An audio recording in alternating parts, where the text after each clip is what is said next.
I have smelled a lot of bad things in my life. Diesel fires, field hospitals, the inside of a helmet after a week without clean water. None of them ever hit me the way that hallway hit me, because the hallway smelled like nothing at all. Bleach, floor wax, the faint plastic breath of machines. That clean, cold nothing was the worst thing I had ever breathed, because it meant the bad part was already over. Whatever had been done to my daughter had been done without me in the room, and all that was left for me to smell was the smell of strangers cleaning up after it. They would not let me pass the glass at first.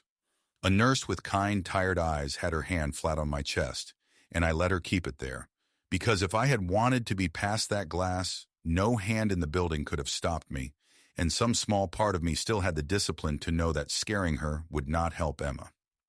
So I stood. I looked through the glass at a shape in a bed that was my whole life, and I made myself read it the way I had been trained to read everything, slowly, top to bottom, taking in only what was actually there. Her jaw was wired. There was a cast on her right leg that went above the knee. There were 2 lines running into her left arm, and a clip on her finger and a screen above her head, drawing a slow green mountain range that told me her heart was still deciding to keep going. That was the aftermath. That was all they would give me at first. The aftermath, the same way the county would try to give me only the aftermath. A closed file and a shrug, as if the crash had fallen out of the sky. My wife was in a chair on the far side of that glass with her hands pressed over her mouth. Dana had aged 10 years since breakfast. When she saw me, she did not stand. She just shook her head, slow, over and over, the way you shake your head at something too big to argue with. I put my palm flat on the glass. The nurse finally let her hand drop from my chest. Somewhere in that hallway, a man lay down and went quiet. He was a good man, in his way. He fixed fences for neighbors and waved off the money. He drove a rusted truck on purpose.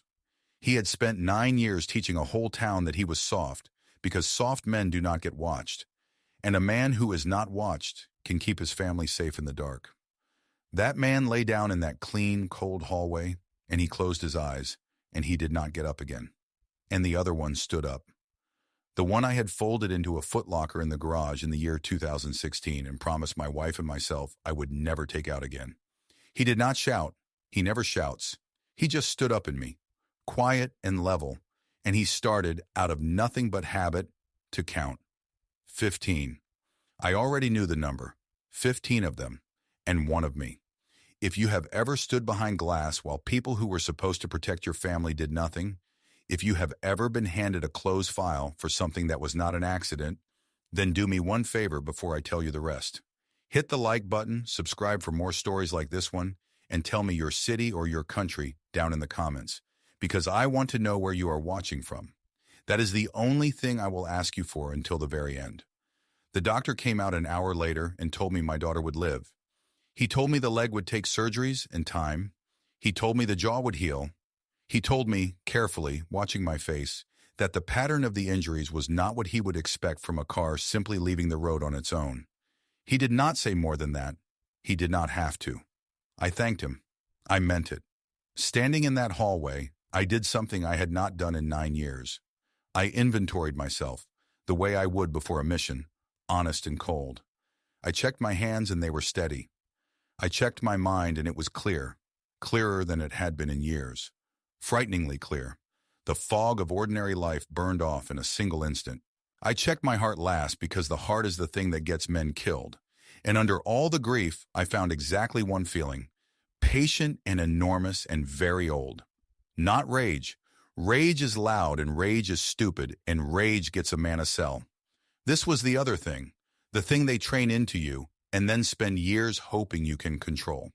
It was purpose. I had a purpose again for the first time since I had folded myself into a box, and God forgive me, some buried part of me had missed it. Then I went to find out who they were. You have to understand the life we had before, because the life was the whole disguise, and I loved it more than I have ever loved anything I got to keep. We lived in Kettle Creek, a county town small enough that the same 40 faces showed up at the diner, the hardware store, and the funerals. My wife had grown up there. Her people, the Dietrichs, had been there 4 generations, loud and warm and tangled into everything the way old families are. I had married into that town the way a stone drops into a pond, quietly, and I had spent every year since making sure the ripples died down fast. I wore flannel that was actually worn. I drove a truck that actually needed the work I never quite finished on it. I did odd contracting jobs, framing, fences, a deck here and there, and I charged people about half what the work was worth, and when they tried to pay me the rest, I told them to bring me a pie instead. 3 mornings before that hallway, I had been on my knees in the Peterson side yard resetting a fence post that the frost had heaved. Emma came out onto our porch across the street with her backpack and her travel mug, and her hair still wet, 19 years old and late for her sophomore classes at the community college, the way she was late for everything. "Dad," she called over, laughing at me, "you could charge people, you know. We are not the church." "Charity keeps me humble," I told her. She rolled her eyes and got into her little second-hand hatchback, the one I had checked over myself, brakes, belts, tires, because that was the one part of the disguise I would not cut corners on. She had no idea we could have bought her any car on the lot. She had no idea we could have bought the lot. That was the point. I had built a life where my daughter believed we were ordinary, because ordinary is the safest thing a person can be, and I wanted her to be safe more than I wanted her to be impressed. The smallness was a decision Dana and I had made together, back when we first came to Kettle Creek, although she only ever understood half of the reason. She knew I wanted quiet. She did not fully know what I wanted quiet from. I had spent 18 years being a man whose entire worth was measured in how much harm he could do from how far away, and when I finally came home for good, I found I did not want to be measured that way ever again. I wanted to be measured in fence posts and casseroles, and the number of school recitals I did not miss. So we bought the smallest house on a street that Dana had grown up 2 doors down from, and I let the whole town decide I was a gentle simpleton who had married up. And Dana let them believe it, partly because she loved me, and partly because some tired corner of her was relieved to finally have a husband nobody was ever afraid of. The money, and there was a great deal more of it than anyone in that county could have dreamed, lived in places that had nothing to do with our name in Kettle Creek. Emma wore her cousin's hand-me-downs. We clipped coupons on purpose. I drove a truck that embarrassed her a little when her friends saw it, and I let it, because the embarrassment was part of the armor. Once, when she was 14, she came home crying because a girl at school had called us trash, and I held her at the kitchen table and told her that the people worth anything in this life are never the ones counting your money. And the whole time I wanted so badly to tell her the truth that if I chose to, I could buy that girl's father's house out from under him before lunch. I did not tell her. I let her believe we were poor and proud, because poor and proud is safe, and safe was the only inheritance I ever actually cared about leaving her. Dana caught me sometimes, standing at a window a beat too long, or steering us to a different table at the diner without ever saying why. And years ago, she stopped asking about it, the way you stop asking about a scar. She had made a bargain without ever quite saying the words out loud. She would not ask what I had been, and in return, I would stay the man I had become. I had held up my end for 9 years. I had held it up so well that I had almost forgotten there was another end to hold it all. That evening, we had gone to a Dietrich family dinner, which meant 20 people in Dana's aunt's house and a folding table added to the end of the real one. Her cousin Cole was there in his cut, the leather vest with the iron vultures patches on the back, because by then Cole had patched into the club and nobody in the family said a word about it, the way you do not say a word about the relative who drinks. Cole liked me. Most people liked me, because I made sure of it. "Wade here wouldn't hurt a fly," Cole told the table, clapping me on the shoulder, grinning. "Right, Wade, gentlest man in the county."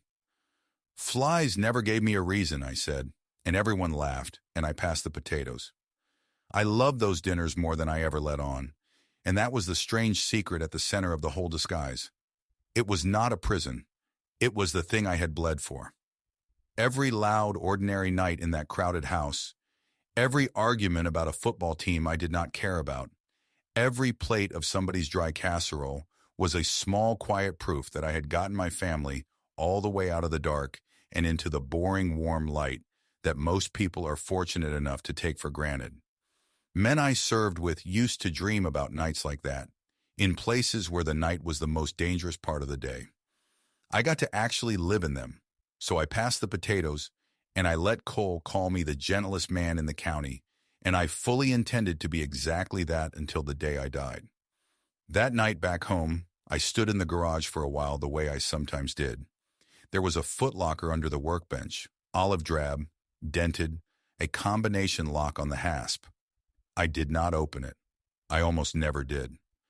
I told myself the man who owned the things in that box was retired, honorably, permanently, and I mostly believed it. I turned off the light and went to bed next to my wife, and I thought we were safe.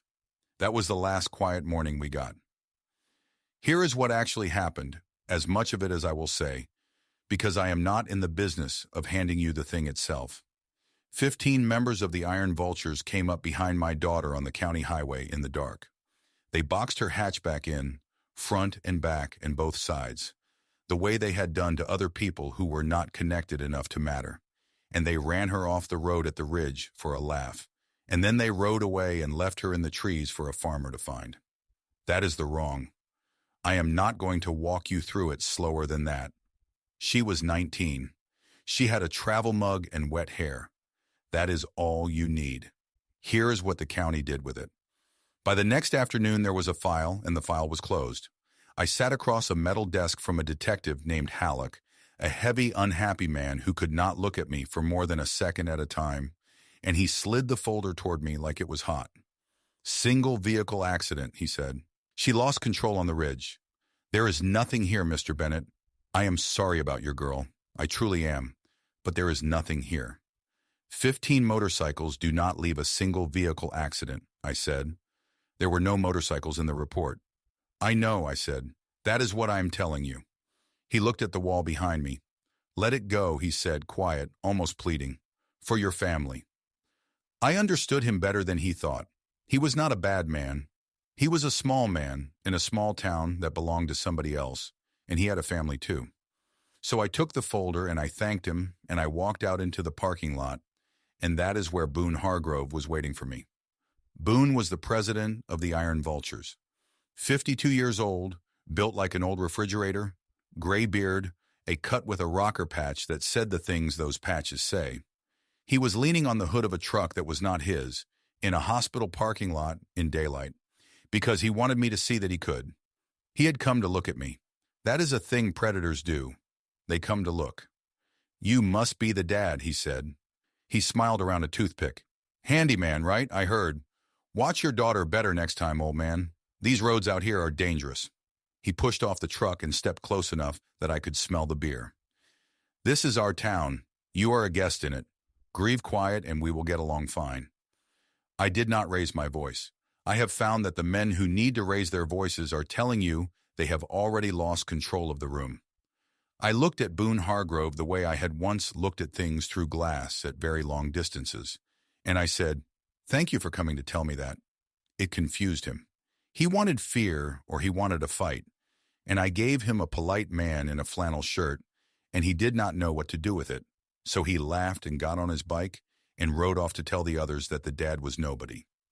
I want you to understand exactly how deep the wall around these men went, because until you understand the wall, you will not understand why I did what I did, instead of simply calling for help like a reasonable man. The Iron Vultures were not a gang of bar brawlers. They were the quiet government of the county. The tow contract for the whole interstate stretch belonged to a company they owned, which meant they decided which wrecks got hauled to a lot and which got quietly fed to a crusher. 2 of the 5 county commissioners took what they generously called campaign support from a club front. The bail bondsman was a hangaround.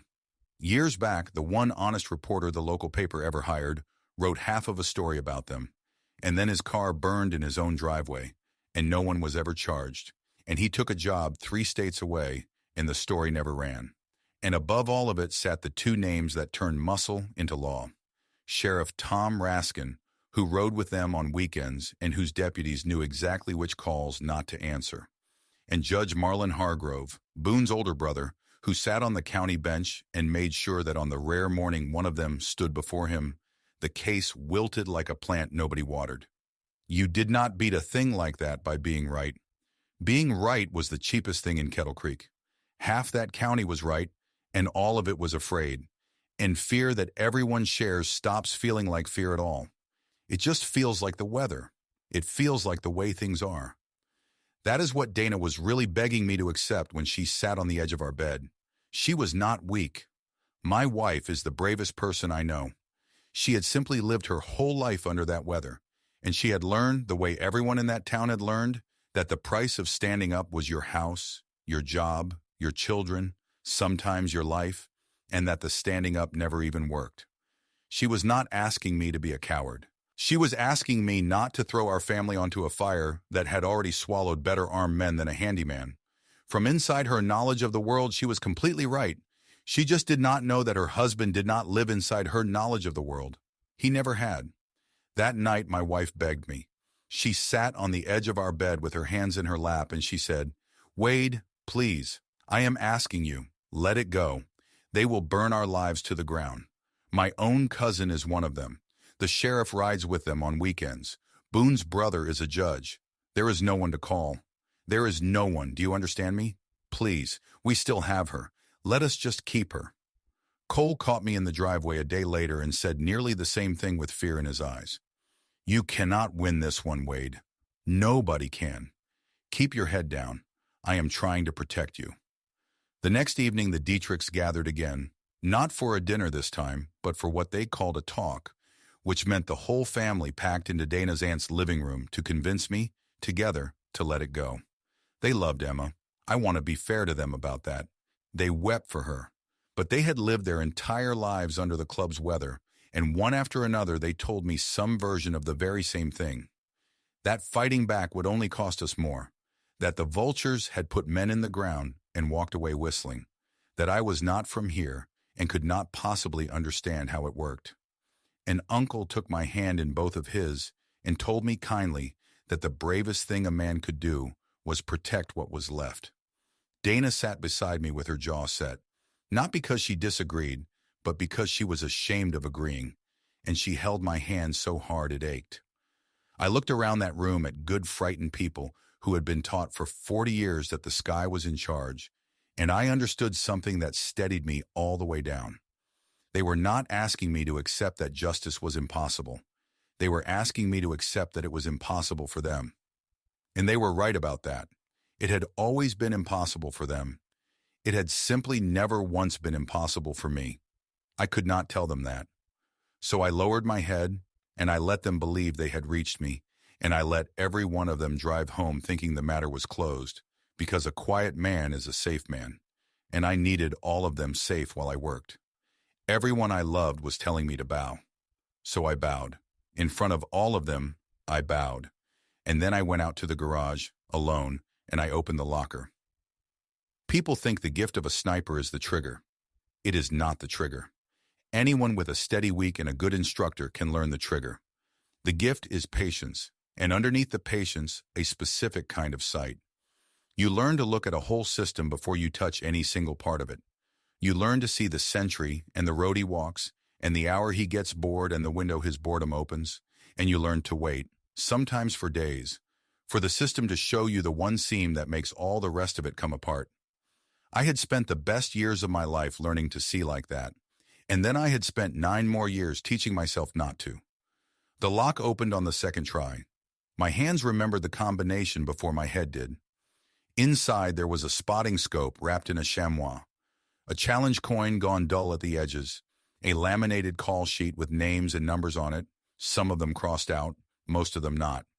There was a folded flag I did not unfold. There was a photograph of 11 young men squinting into a sun that had set on some of them for good. And there was the part of me I had promised to leave in the box. I had enlisted in the year 1998, 19 years old, angry at nothing in particular and looking for a place to put it. The Army found the part of me that could be still, and it sharpened that part until it had an edge you could shave with. 75th Ranger Regiment, sniper, then senior sniper instructor. I will not give you the deployments. I will only tell you that I got very good at a thing most people are grateful never to need, and that the men on that call sheet had trusted me with their lives on more days than I could count, and that when I left in 2016, After 18 years, I told myself I was closing a door on all of it. What I did next is the part the town never knew. I took the one thing the Army had actually given me that was worth money, which was not the shooting. It was the logistics. It was knowing how to move people and cargo and information through hostile ground without losing any of it. I started a company that did exactly that for the government, quietly, on contracts most people never hear about. And it grew, and it grew. And one day my accountant used a word about my net worth that I made him promise never to use again. Meridian Logistics and Protective Services. I still hold the majority stake. I have never once let it touch Kettle Creek. I sold the world a handyman, and I owned the kind of building the handyman could never have afforded to sweep. You are probably wondering why any man would bury all of that. The money, the standing, the simple power to pick up a phone and have locked doors swing open. I buried it for the same reason I buried the rifle, and in the end, they were the same reason. The version of me that was good at the work was also a version of me that never fully came home from it. He slept 2 hours at a time. He counted the exits in churches. He sat with his back to walls, and he watched his own children the way he had once watched a tree line, scanning them for threat instead of taking them in for joy. For a long while after I got out, that was the only way I knew how to be in a room. Dana sat me down about a year after I left the service. There was no cruelty in it. There never is with her. But she told me the truth, which was that she did not recognize the man who had come back, and that she was watching our daughter learn to move quietly through her own house so as not to set something off in her father. She said it so gently. It went through me like nothing ever had downrange. That night I stood in the garage for a long time, and I made a decision harder than any I ever made with a weapon in my hands. I decided to put the dangerous man away, not to manage him, to bury him. The literal footlocker under the workbench, and the larger locker of the whole life. And I taught myself, one deliberate day at a time, to be soft, to leave my back to the door on purpose, to hear a car backfire and keep buttering the toast. It took me years, and it was the finest work I have ever done, better than any shot I ever made, and almost no one will ever know I did it. On the photograph in that footlocker, there were 11 young men squinting into a hard sun, and by the time I opened the box again, only 6 of us were still breathing, and not one of those 6 would have believed you if you told them Longbow had spent 9 years learning to lose at checkers to a girl on purpose just to hear her laugh. That was who I had become. The night I opened that locker, I understood I was about to undo all of it, that I was going to have to take the dangerous man back out and let my family see him. And I grieved the soft man a little, the way you grieve anything you worked hard to build. Then I picked up the phone. Some things are worth becoming yourself again for. My daughter was all of them. I looked at that call sheet in the light of one bare garage bulb, and then I did the thing I had promised I would never do. I picked up my phone, and I called the top name that was not crossed out. He answered on the second ring at 11 at night, the way he always had.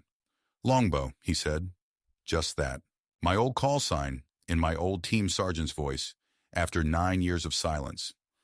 Eli Vance never wasted a word in his life. It has been a while. Who do we need to find? I sat down on the cold garage floor with my back against the workbench, and for the first time since the hallway, my hands were completely steady. I do not need to find anyone, Eli, I said. I know exactly where all of them are. I need to see everything they have, and then I need to take it apart without becoming something my daughter would be afraid of. There was a pause on the line. I could hear him thinking, hear him understanding, the way only a man who had lain in the same ditches as you can understand. Then we do it your way, Eli said. The patient way. Tell me about the town. So the world woke up. By morning, there were 3 people I trusted working the problem, none of them within 200 miles of Kettle Creek, all of them the kind of quiet professional who had once done far harder things for far worse pay. We did not start with the club. That is the mistake angry men make. They start with the man who hurt them, and they end in a cell or a grave. We started with the ground, the same way I had been taught, and we let the ground tell us where the seam was. The first thing I wanted was the truth of what happened on that ridge, because the county had erased it, and I wanted it back. County roads have eyes now, whether the county remembers or not. There was a Department of Transportation traffic camera on the pole at the Ridge Junction, the kind that is supposed to count cars for a study nobody reads. There was also a long-haul trucker who had been 3 minutes behind my daughter that night, and whose rig carried a forward dash camera because his insurance made him. The sheriff had not pulled either one, because the sheriff had never intended to look. It took one of my people a single afternoon and a lawful records request to have both. I made myself watch it once. Only once. I will not describe it to you. I will only tell you that 15 headlights is a very specific and very deliberate thing, and that no honest word in any language calls what I saw an accident. Then I turned it off and I never watched it again, because I did not need the anger. I had the anger already. What I needed now was the map. We built the map over the next 2 nights, on a wall 2 counties away, the way we used to build them on plywood in tents. The Iron Vultures were not just a club. They were a small economy. They owned 3 tow yards along the interstate, which is a beautiful business if what you actually want is a lawful reason for trucks to move at odd hours and for vehicles to appear and disappear. They ran a thing they called a Veterans Benefit Fund with a logo and a website and an annual ride, and the fund took in a great deal of cash and paid out almost none. And I want you to hold on to that detail because it is the one that finally told me who these men really were. They moved guns north and pills south, and they kept the whole machine oiled with 2 names. For a week I did the thing I had been trained to do long before anyone ever handed me a rifle, which was simply to watch and to write down exactly what I saw, and to want nothing from it yet. Not me, not in Kettle Creek, where my flannel and my truck were known. My people rotating through, patient and gray and invisible, the way we had once watched compounds in another life on the far side of the world. In a week we learned the club's entire clock. We learned which nights the clubhouse filled and which nights it stood nearly empty. We learned that the tow yards ran trucks at 2 and 3 in the morning, hours no honest tow yard needs.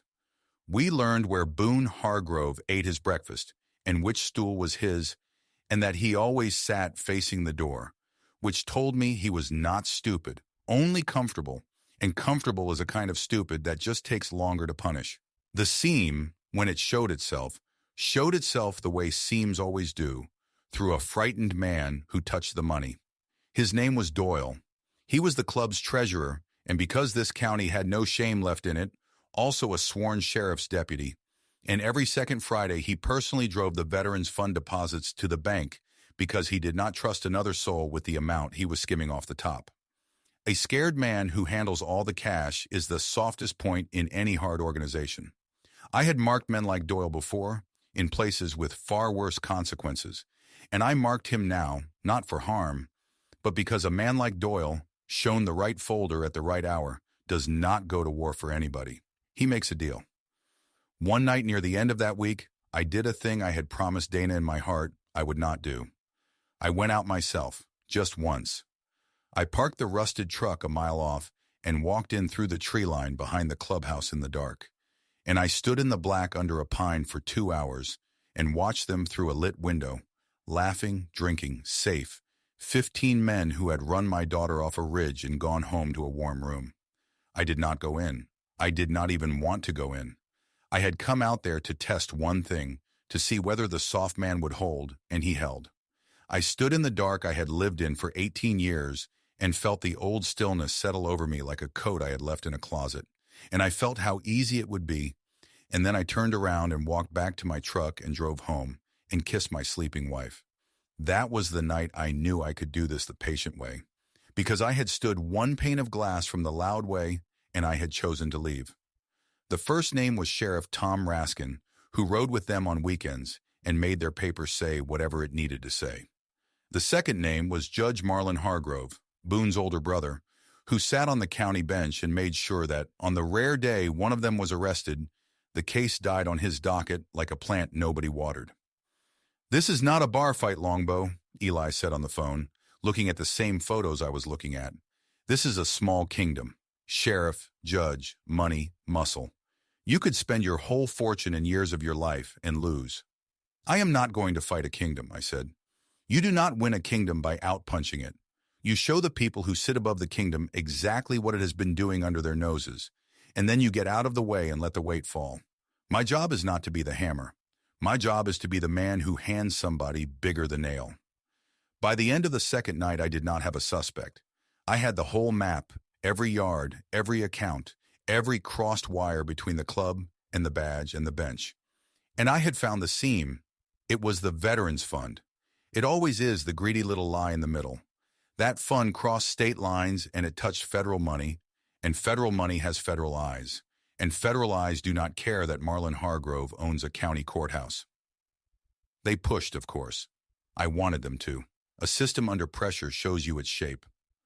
The first night after Boone saw me in the parking lot, the iron vultures came to my house. 6 of them, engines loud on purpose, idling in the road at 2 in the morning so the whole street would hear who ran things. One of them threw a brick through the front window with a note rubber-banded around it. The note said, "Drop it, or the next one is worse." They wanted to see a light snap on, a man run out shouting, a family scared behind curtains. They wanted the fear, because the fear is the product they actually sell. I did not give it to them. I was already awake. I was already sitting on the dark porch in an old chair with a cup of coffee going cold. And when the brick came through, I did not flinch and I did not stand. I just looked at them. One man alone in the dark, patient, unbothered, sipping coffee at the men who thought they were the scariest thing in the county. Then I lifted the cup to them, once, like a toast. They idled a moment longer, and then the noise moved off down the street, and I heard one of them gun his engine in a way that was not confidence. It was the sound a man makes when a thing did not go how he expected. That should have frightened them more than any shouting could have. The next day, Sheriff Raskin came by, in uniform, in his cruiser, friendly as a snake in the sun. He stood on my porch and looked at the plywood I had already screwed over the broken window, and he shook his head like he was sad about the neighborhood. "Vandalism is a real problem out here," he said. "You want a file? I will take the report myself." Which meant the report would die the way the last one had. Then he leaned on the rail and got to the actual message. "You are new money poor around here, Bennett. I know the type. Little house, big pride. These boys, though, these boys are forever. They were here before you married in, and they will be here after. Do not make your girl a headline. Headlines are worse than accidents." "I appreciate the concern, Sheriff," I said, and I let him leave believing he had frightened a handyman, because a man who thinks he has won stops checking his own back. There was one more push, and it was the one that finally showed me these men had no floor beneath them at all. 3 days after the sheriff's visit, a county building inspector I had never seen before knocked on my door with a clipboard and cited me for unpermitted work on my own back deck, the deck I had framed with my own hands years before he ever had the job. It was petty and it was see-through, a way to open a paper war that would bleed a poor handyman dry in fees and hearings and continuances in front of a certain judge. He would not meet my eyes either. None of them ever could. I signed the citation politely and thanked him for his time. And after he drove off, I sat down on that supposedly illegal deck, and I laughed, really laughed, for the first time since the hallway, because they had just shown me the exact shape and size of their fear. Men who are truly powerful do not send a deck inspector. They do nothing at all because they do not need to. The iron vultures were swinging at me with citations and bricks and a sheriff's friendly warnings, and every single swing was a tell. They were rattled. Somewhere in the back of Boone Hargrove's mind, the handyman who had thanked him in a parking lot had started to itch, and he did not know why, and instead of going still and careful, he was getting louder. And loud is a thing you can find in the dark and aim at. I collected each push like a gift. The brick, the note, the sheriff, the inspector.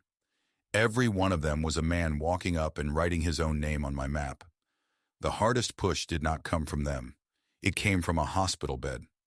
I went to see Emma, and she was propped up with her jaw wired and a whiteboard to write on, and she wrote 3 words and turned it toward me, and her eyes were full. "Dad, please stop." Then she wrote, "I just want it to be over." That one I felt in a place the bricks could not reach.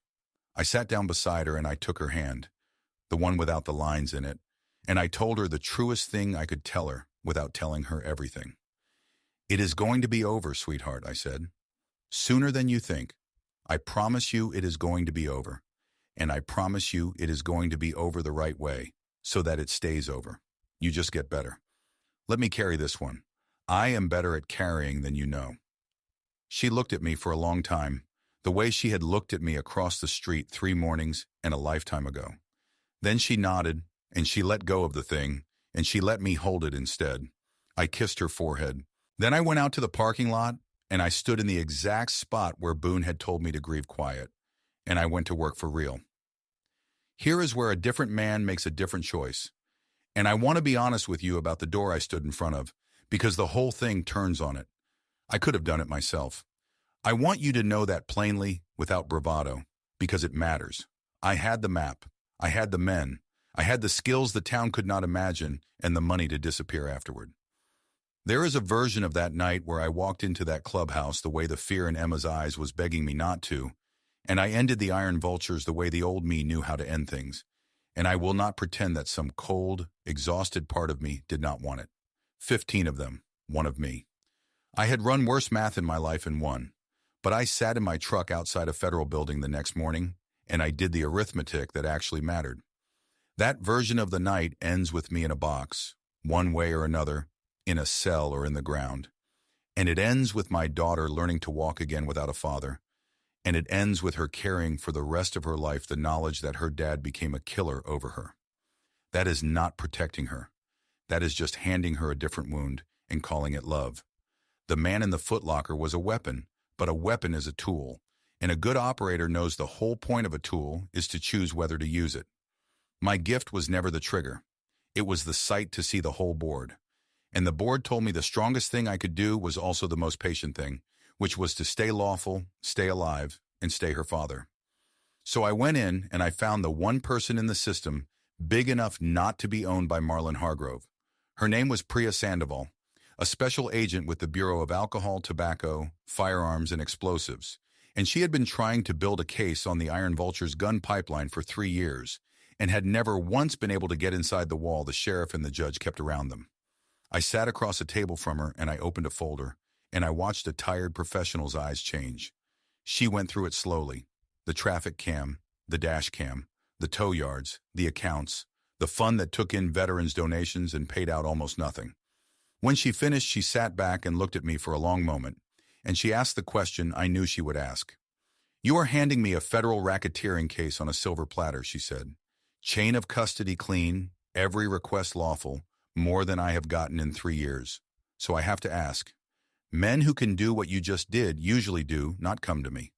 They handle it their way. Why are you in my office?" "Because my way ends with me gone and my daughter alone," I said. "And their way ends with them gone and my daughter safe. I am not interested in revenge, Agent Sandoval. I am interested in the outcome where I get to drive my kid to physical therapy for the next year. You are the road to that outcome. So I am giving you everything, and I am asking you to do it exactly right, so that when it is done, it stays done, and no clever lawyer of Marlon Hargrove's ever undoes it." She almost smiled. "That is the most patient revenge I have ever been handed." "It is not revenge at all," I said. "It is just a father cleaning his own street." Eli flew in for a single day, the only one of the old team who put boots on that ground, and he did it against his own advice. We sat in a diner 2 counties over, 2 middle-aged men over bad coffee, and he studied my face the way he used to study a ridgeline. "You are sure," he said. It was not really a question. "Because I have seen you do the other thing, Longbow, and you are very good at the other thing, and no jury on earth would ever find your body if you chose it. Say the word and it never traces back. You know that." "I know that," I said. "So why the badges and the paperwork? Why let strangers finish it?" "Because Emma has to be able to look at me," I said, "every day for the rest of my life. And I need there to be nothing in my eyes for her to be afraid of when she does." I turned my cup a quarter turn on the table. The other way, I win the night and I lose her. This way, I lose a little sleep and I keep my whole life. That is not weakness, Eli. That is the math. It just took me 18 years in a hospital hallway to learn how to do it. He looked at me for a long moment, and then he nodded, and something in his face eased, and I understood he had not flown in to help me hurt anyone. He had flown in to find out whether the man he had once trusted with his life was still in there, or whether the thing on that ridge had burned me down to the old wiring. He had his answer. He finished his coffee and squeezed my shoulder on the way out, the way he had on nights when we did not expect to see the morning, and he said one thing. The soft man was the harder man to be, he said. Do not let them take him from you. Not even now. Then he was gone, and I sat with that, because he was right, and it was the whole danger of what I was about to do. It would have been so easy to let those 11 days remake me into the old thing for good. I decided over that cold coffee that I would visit the reckoning and then come home and be soft again on purpose. That the box would open one time and close again, and I would be the one to close it. I went home that night and I told my wife a piece of the truth for the first time in the whole marriage. Not all of it, a piece. I told her I had been someone before Kettle Creek, someone with training and friends and resources, and that I had used those friends to hand the whole rotten machine to the federal government, and that no one in our family would have to fire a shot or stand up in a courtroom against Cole. She stared at me across our kitchen like the walls had moved. Who did I marry? She whispered. The same man you always did, I told her. You just never needed the rest of him until now. And I am sorry you need him now. I would have kept him in the box forever if they had let me. She did not answer. She came around the table and she put her head against my chest, and I felt her decide, in real time, to trust me. Then I chose the ending where I got to stay, and I built the road to it, one lawful mile at a time. It took 11 days from the hallway to the morning it all came down. I want you to sit with that number, because it is the whole point of the patient way. 11 days. That is how long it took to end a thing the whole county believed was permanent. And I did it without once giving Emma a reason to be afraid of her own father. For 11 days, I let Boone Hargrove believe he had won. I bowed my head in the diner. I nodded at the sheriff. I let the town watch the handyman go quiet and small. And every one of those days, the club got a little more careless, because that is what men do when they think the fight is over. They stop watching their own backs. Meanwhile, on a wall 2 counties away, a federal case grew teeth. Agent Sandoval worked it exactly right. Warrants signed by a judge 400 miles from Marlon Hargrove's reach. Accounts traced by people who do that for a living. The tow yards and the fund and the pipeline all mapped and timed so that they could be taken at once before anyone could warn anyone. I have run enough operations to know that the violence is never the hard part. The hard part is always the timing, the terrible patient stillness in the hours before, when everything is staged and nothing has moved, and one phone call in the wrong direction can turn weeks of work to smoke. Sandoval ran her timing like a craftsman. She held the completed case in her hands for 4 days, waiting on warrants signed far away, waiting on teams, letting the club stay fat and comfortable and loud, and she never let a whisper of it escape. In another life, she would have made a fine sniper. She understood in her bones that the shot is the easy part, and the wait is the discipline. They moved at 0400, 4 in the morning, the coldest, emptiest hour, the hour I would have chosen myself. I was not part of the raids. That was the arrangement, and I kept it. I sat on my own porch again, in the same chair, with the same cup of coffee, and I listened to a county wake up to the sound of its kingdom being touched everywhere at once. Federal vehicles on the interstate, state police at the tow yards, a quiet, coordinated collapse, no gunfire, because when you take a man's money and his exits at the same moment, there is nothing left for him to point a gun at. The accounts froze first. Then the warrants landed. Then the arrests rolled out in an order Sandoval had planned, like a firing sequence. The money men before the muscle, so the muscle would have no one to pay for their lawyers. The outer members before the inner circle, so the inner circle would wake up already alone. By the time the sun came up, the Iron Vultures were not a club anymore. They were a case number, and inside that case number 15, frightened men were already turning on each other for deals, because loyalty is a cheap thing when the accounts are empty and the doors are federal. I did allow myself one thing. One. I drove out to the clubhouse as it was coming down, and I stood in the doorway, and I looked at Boone Hargrove one time. He was sitting at a table with his hands zip-tied in front of him and his kingdom in pieces around him, and he looked up and saw a man in a flannel shirt, and it took him a second to place me. "You," he said, "the handyman." "You told me to watch my daughter better," I said. "I want you to know I have been watching you instead. For 11 days. I have watched everything you built, and I have already given all of it away to people you cannot buy and cannot threaten. It is gone, Boone. The yards, the fund, the money, the sheriff, your brother's bench, all of it is already gone. And it was gone days ago, and you were too busy feeling safe to notice.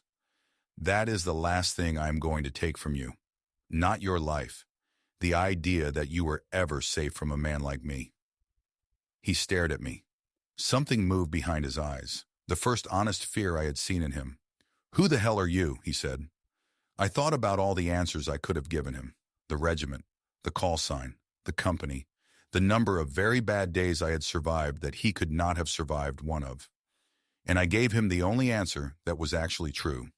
The answer that had done all of this. "I am her father," I said. And I turned around and I walked out into the cold. And by dawn it was done, and I had not fired a single shot. I let myself feel one clean thing as the sun came up over that broken clubhouse, and then I put it away for good. Boone Hargrove had spent his whole life believing that safety was a thing you took from other people and kept for yourself, that it was a wall of muscle and money and borrowed badges. In the space of one cold hour, he had learned that a wall like that keeps out everything in the world except the one patient man who bothered to understand it. He would spend years in a federal courtroom now, and years after that in a federal cell, and the thing that had finally undone him was not a weapon. It was a folder. It was a father who had refused to become the thing the Ridge had tried so hard to turn him into. I thought about the 15 headlights on that dash camera, and I found that the anger which had stood up in me in the hospital hallway had finally completely sat back down. It had done its whole job. It had made me patient, and patience had done all the rest. The weight of a thing like that does not stop at the men who did it. It rolls uphill into the people who let it happen, and that is the part that actually heals a town.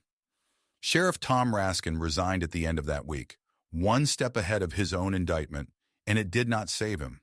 The same federal case that took the club had his name threaded all the way through it.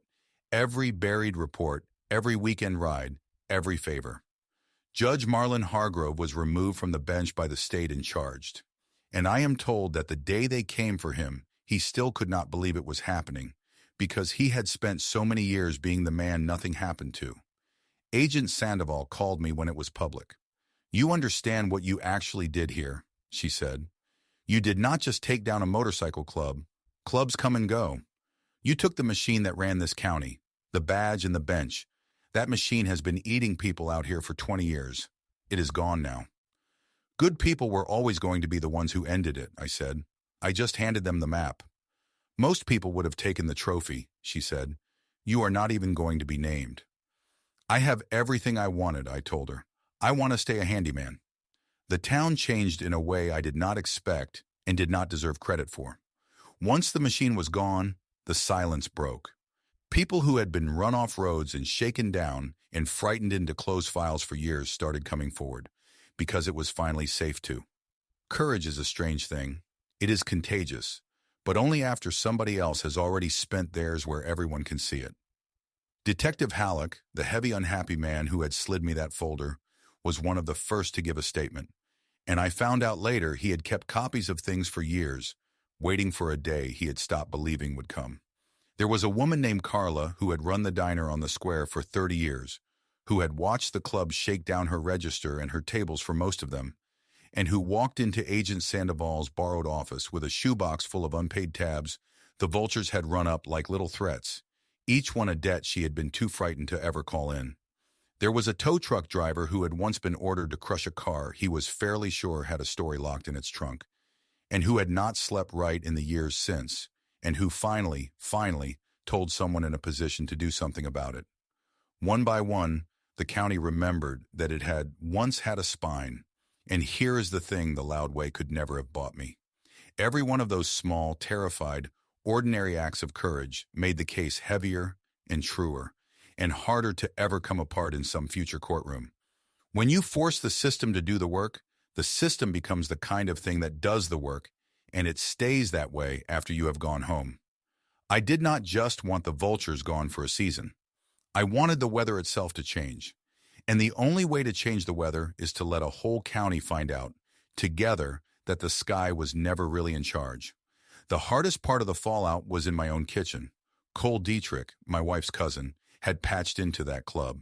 And the federal net does not sort out the ones who told themselves they were only in it for the brotherhood. He came to see me before he turned himself in, on the advice of a lawyer, and I think on the advice of whatever was left of his conscience. He stood in my kitchen, and he could not look at Dana. "I did not know it would go that far, Wade," he said. "The thing with Emma, I swear to God I did not know they were going to do that. I would never." "I believe you," I said, and I did. "But you wore the patch that told them they could." That is what every man says about the thing he helped build, that he did not know. You knew enough. He took a deal. He is doing his time. Whether the family ever fully mends around that is not a thing I can fix with a phone call to an old friend, and I have made my peace with that. Some breaks you set and splint and wait on. The kingdom was gone. But the family it had poisoned was still standing in my kitchen, and that meant there was still something to save. Emma came home in the fall. The leg took 3 surgeries and more physical therapy than a 19-year-old should ever have to learn to schedule around her classes. There were days it went backward. There were days she cried out of pure frustration and told me she was tired of being brave. And on those days, I did not tell her to be brave. I just sat with her and I drove her. And I carried what could be carried, because it turned out that was the thing I had actually been training for my whole life, and I had just never known it. There was a physical therapist named Grace who worked with Emma twice a week through that long fall and into the winter, and I sat in that waiting room so many hours that I came to know the names and the injuries of half the county. Emma hated the leg press and told Grace so, colorfully, every session. She loved the parallel bars, and there was a day, a gray Tuesday in November, when she walked the whole length of them without once putting a hand down. And at the far end, she turned and looked for me, fast, the way she had looked across the street for me on that last ordinary morning with her hair still wet. And I was there. I was right there. I will always be right there. That was the reckoning that actually mattered, not the clubhouse, not the confrontation I have already told you about. This. A 19-year-old girl discovering that her own legs would carry her back into her life, and a father in a cheap plastic chair who had made sure, quietly and lawfully and completely, that the men who tried to take that from her would never take anything from anyone in that county again. She asked me hard questions in those months, and I answered every one of them honestly, because I had decided she deserved a whole father and not a safe one. I told her about the box. I told her why I had built our small life, and what it had cost me to open it, and what it had cost me, in a different and quieter way, to keep it lawful when every cell in my body knew a faster arithmetic. She listened, and she got very still, and one day she said the thing I will carry to my grave.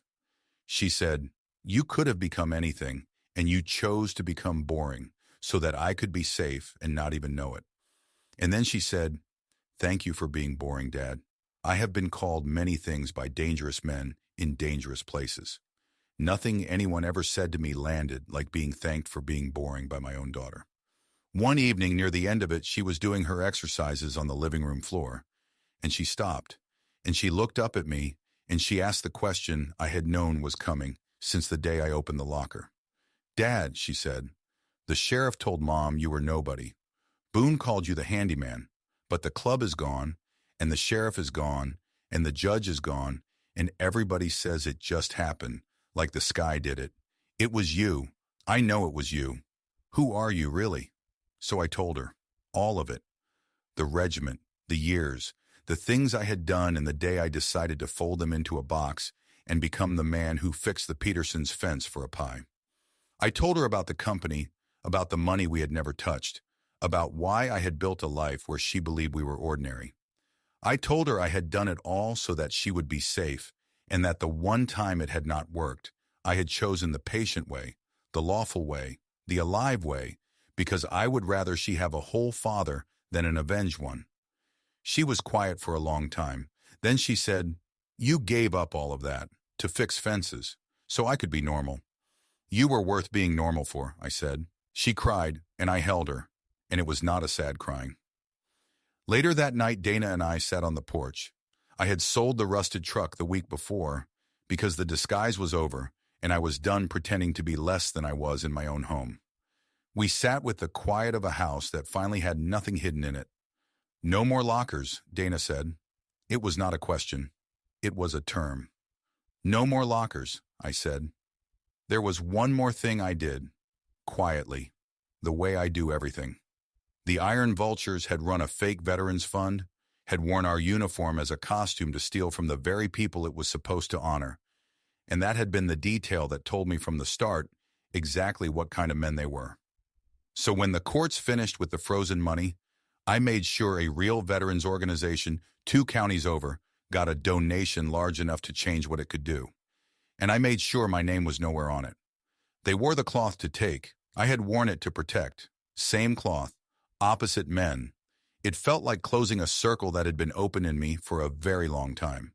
For the first time in 9 years, there was nothing in the house I had to hide, and I slept the whole night through. I have thought a lot since that fall about the door I stood in front of outside the federal building, the one where a different man makes a different choice. I did not become a monster to stop one. I want to be careful saying that because I do not want it to sound like pride. It was not strength that kept me lawful. It was that other men picked up the phone at 11 at night after 9 years of silence and reminded me who I had actually been out there, which was never the man who wanted the trigger. It was the man who was trusted to know when not to pull it. If Eli had not answered, I do not know which door I walked through. So if you take one thing from this, take that. The thing that keeps a dangerous man good is almost never the danger. It is the people who still answer. I think about the 11 young men in that photograph and the 5 who did not come home, and I believe they would be all right with how I used the thing they helped make me. I did not use it to become the loudest, most feared man in a small county. I used it to be a father in a plastic chair in a physical therapy waiting room. I used it to keep a promise to a girl with wet hair. The whole long arc of a dangerous life, 18 years of training and blood and men I loved buried under a foreign sun, and it all came down, in the end, to the discipline to walk out of a clubhouse instead of into one. If that is the only thing I ever teach anybody, let it be that. The measure of a man who can do great harm is the number of times he chooses not to, and does the harder, slower, quieter thing instead, so that the people he loves never once have to meet the version of him that could. So let me ask you honestly, because I read every single comment, and I mean that. If the people sworn to protect your family closed the file in a single day, and you had the training and the friends and the money that I had, would you have kept it lawful? Or would you have walked into that clubhouse a different man than the one who walked out? I am not asking to judge you. I have stood in that doorway. I am asking because I want to know how you would have carried it. Tell me down in the comments. If this story meant something to you, if you have ever loved someone enough to become the whole version of yourself to protect them, do me the small favor I asked for at the beginning. Take a second to like this video and subscribe, because it genuinely helps these stories reach the people who need to hear them. And tell me what you want to hear next. More military revenge stories like this one. More of the quiet, emotional family ones. Or something a little darker. You tell me, and I will write it for you, because I write these for you. Until the next one, take care of the people who belong to you, watch your perimeter, and never forget who has your back.